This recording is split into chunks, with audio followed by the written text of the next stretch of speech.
Pilu, ayah rela tahan sakit dan tunda berobat demi coblos Prabowo. Meninggal sejam setelah mencoblos. Anak, papa pasti senang.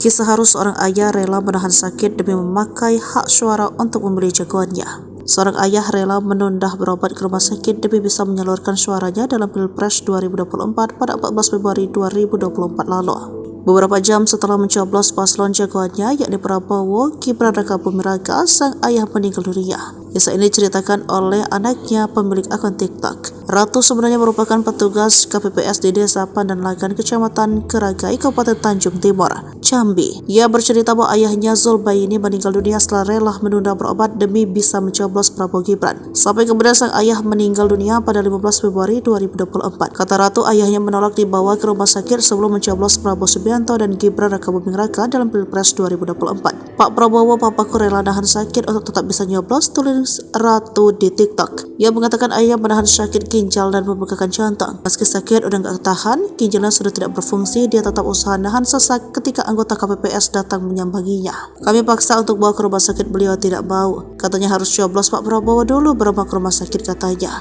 Selang beberapa jam setelah mencoblos Prabowo Gibran, ayah Ratu meninggal dunia. Selang beberapa jam setelah mencoblos, papaku akhirnya meninggal. Papaku pasti senang lihat hasilnya, kata Ratu. Ia bercerita selama beberapa kali pemilu sang ayah selalu memilih Prabowo Subianto. Bertahun-tahun selalu mencoblos bapak setiap pemilu. Alhamdulillah penantiannya terwujud, kata Ratu. Dalam keterangan postingannya, Ratu meyakini hasil quick count Prabowo Gibran tak akan berbeda jauh dengan rekapitulasi KPU. Papaku sayang, lihatlah, meski quick count baru tapi yakinlah real count-nya tidak akan berbeda jauh. Yang tenangnya Pak, tulisnya. Ratu sendiri menerima kabar ayahnya meninggal dunia ketika ia sedang mengawal perhitungan suara di TPS.